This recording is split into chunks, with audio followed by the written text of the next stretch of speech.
Dearest Germantown friends, I return to this place with a full heart, with countless memories of a 5.5-year ministry which seemed longer than that, and with special remembrance of a number of you who were here at that time. If I started that list, I know I couldn't finish it, and so we'll just have to leave it in the realm of faith rather than of empiricism. I do want to thank my dear friend and cherished colleague, Kent, for providing with us this morning, or to us this morning, an order of service folder which exactly matches the color of my shirt. Now, Kent couldn't have known until just a few hours ago what color shirt I was going to wear this morning. So Kent will try this another round, and I could preach in a cellophane shirt, or somehow intuit your intentions and see if we can agree another time. The staff can do it. The staff can do it. Good morning. Good morning. My career in ministry began at my birth. My maternal grandparents, Richard and Harriet Barton Boynton, were both ordained Unitarian ministers, but only Richard served as a parish minister in Boston, St. Paul, and Buffalo, New York, where I was born. The Unitarian ministry is in our family's bloodstream, one might say. In my early years, I attended church school and on occasional Sunday service. When I was a child, my mother gave me a nickel every Sunday morning before church to put in the collection plate. One Sunday after church, my mother found 38 cents in my pocket. "David, where did you get this money?" she asked. "Oh, they passed a plate around with money in it, and I took my share." So you know that David, even as a 5 or 6-year-old, or maybe 3 or 4, was enterprising in certain areas of life beyond what was appropriate for a youngster. To continue the early life narrative, in 1944, when I was 15, I attended my first summer high school youth conference, or conferences actually, there were 2. One at Roe Camp in the Berkshires, where I'm sure many of you have attended, and at Ferry Beach on the Maine coast. And based on those 2 weeks away at a Unitarian summer camp, I bear witness that I was hooked. The Unitarian ministry has proved to be an excellent vocation. It combined pastoral ministry, preaching, program planning, public ministry on social issues such as war and racism, and scholarship and writing. I never for a moment regretted my choice of a vocation. Like medicine, law, and teaching, the ministry is a lifelong profession.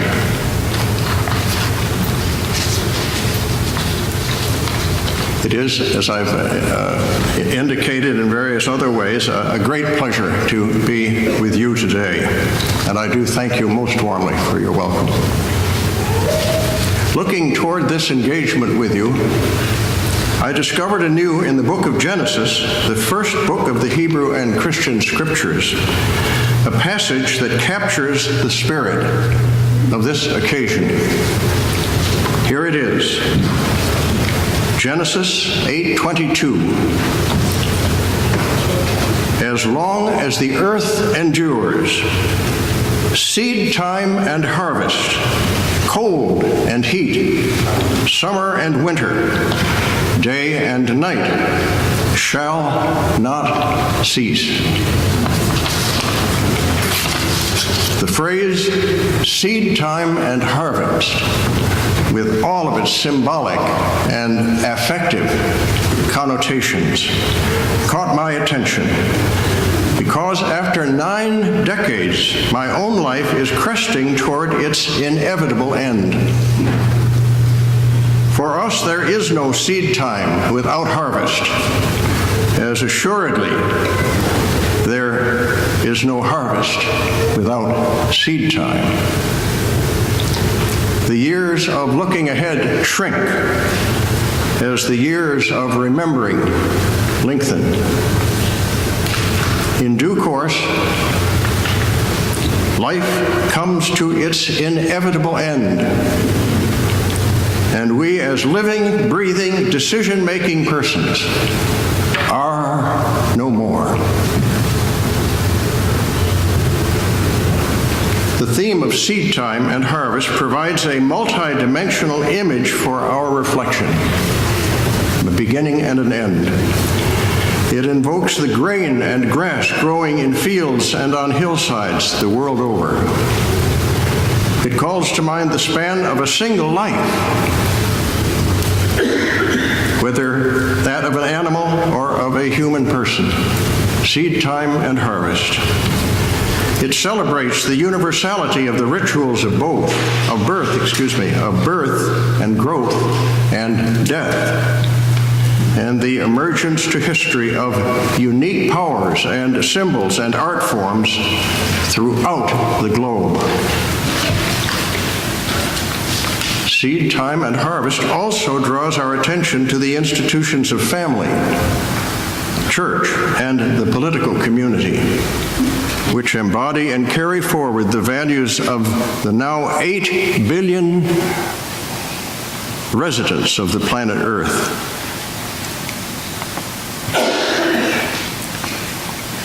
The first value-bearing institution I want to lift up is the family. That will not surprise you. My 90th birthday on September the 25th provided a rare occasion for my family to look backward and forward. Backward to the birth of my maternal grandmother, who died when I was 10 years old, so I knew her, and we were good friends. Backward to the birth of my maternal grandmother, Harriet Boynton, in the year 1859, the year 2 years before the Civil War began. And of John Brown's raid on the federal arsenal at Harper's Ferry. Those two events, historical events, occurred the year of Harriet's birth. And also forward, to look backward and forward, to the blossoming of someone whose name will be new to you, young Zachary Ross Ecklar, my first great-grandchild, now 4 years old. For all of the ways in which families are fragmented by the explosive growth of television, the internet, and other 21st century technologies, there is, I grant, a gain in the astonishing accessibility of information in the modern world. You can get rid of all of your books and magazines because everything that was ever in print can be called up at the touch of a finger by the internet, on the internet, or World Wide Web. Now, I have to acknowledge that for 5 years I have been offline. So I don't have the prerogative of pushing that button and coming up with, you finish the sentence.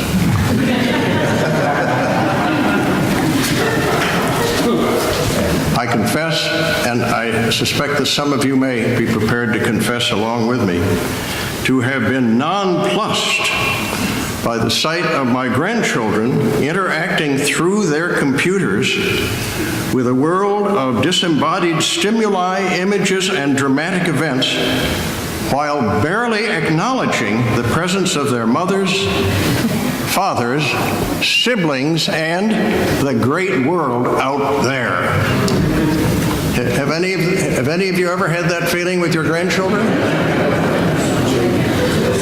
Many hands. Well, we have a club. However, on the other hand, the children seem to know what they are doing. Am I right? So I back off, welcoming every moment of direct homebound communication that modern life affords. I just take a step away and watch them do their thing, electronic thing, and just know that they and I occupy functionally different worlds.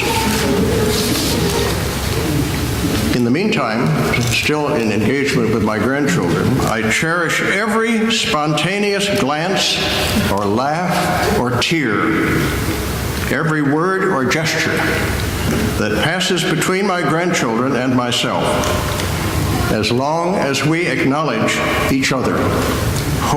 There is hope that community and intimacy can survive and prevail in the 21st century. I have to admit that several of my grandchildren I hardly know. And their involvement in and almost obsession with the internet is a big part of that, of the reason for my being able to make that statement. I wouldn't be surprised again if some of you found yourselves in that situation. A second value-bearing institution, in addition to the family, is the church. None of us knows exactly what is happening in the Jewish, Christian, Muslim monolith that claims the loyalty of a third of the world's population. For those of you who have not studied church history, Islam is a heresy of the Judeo-Christian faith.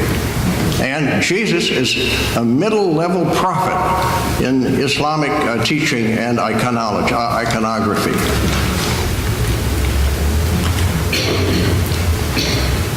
The worldwide Muslim community is growing exponentially, while the Roman Catholic Church in the United States is losing members, whether because of priestly improprieties or the continuing and to me inexplicable refusal of the church to ordain women as priests. Are they really afraid that a woman pope would cause the collapse of St. Paul's Basilica? Excuse me, St. Peter's Basilica. I misspoke. Having spoken of the larger religious entities on the planet at the present day, I will mention the Unitarian Universalist religious community only in passing, and that's in great measure because it's the one I know best. My interactions with American Unitarian Universalism and its leaders, structures, ideas, and prospects have diminished since my retirement in the year 2005.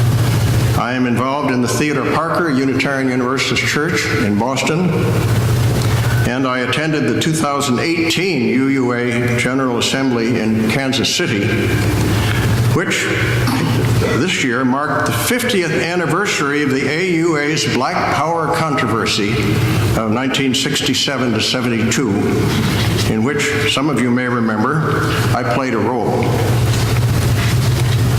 That's not intended to signify that in 1967 I was anything other than a white person.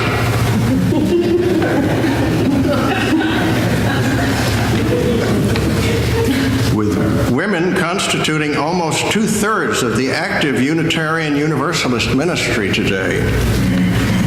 A significant shift in attitudes, values, thresholds, and potential future institutional patterns and leadership is underway. None of us knows what particular changes, shifts, attitudinal transitions will occur in our UU community of faith because because in the past generation, the proportion of ministers has radically shifted from predominantly male to predominantly female.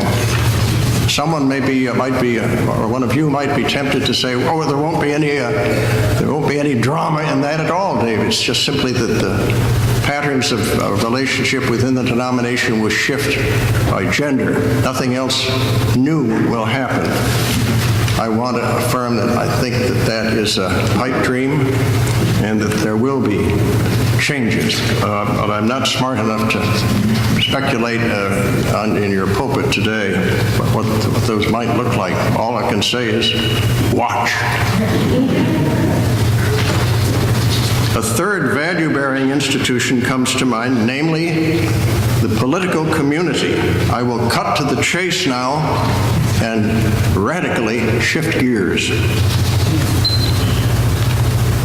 I have been horrified, as many of you have, I'm sure, by the bad manners of the President of the United States, by his ignorance of history, and by his outrageous refusal to release his income tax returns. My question of the President is, what are you afraid of?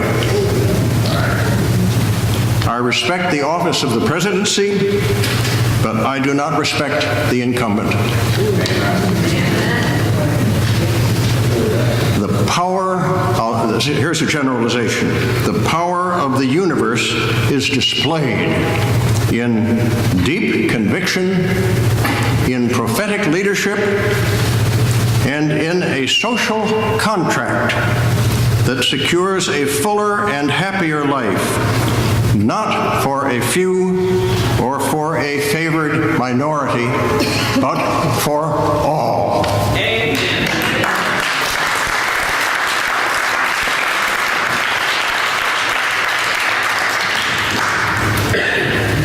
This is why the American people must rid themselves. We, the American people, must rid ourselves of a contemptuous and venal national leader.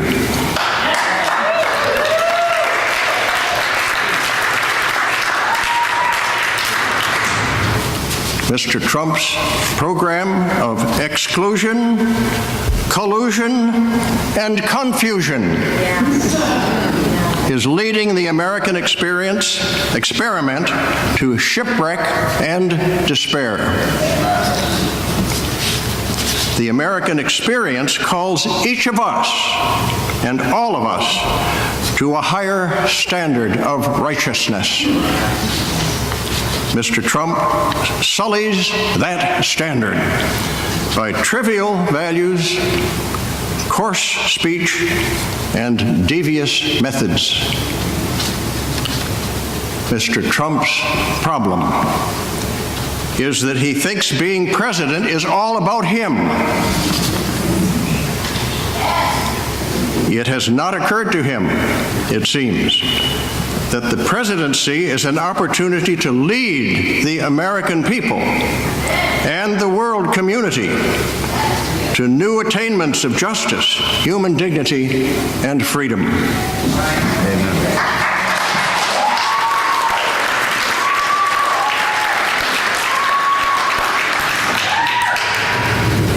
Ideally, the president, whoever he is, gives voice to the people's own aspirations, yours and mine, be they citizens or refugees.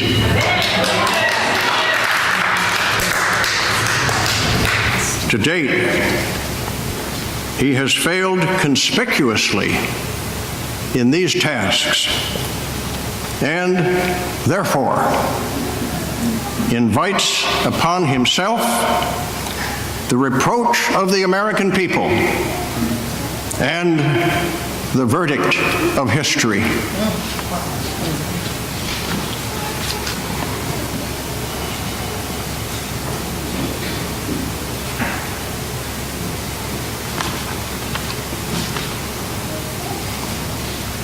In conclusion, my friends, let us remember that our worship together comforts and sustains us in every moment of the passage from seed time to harvest. We are the wheat. We are the growth. We are the consummation.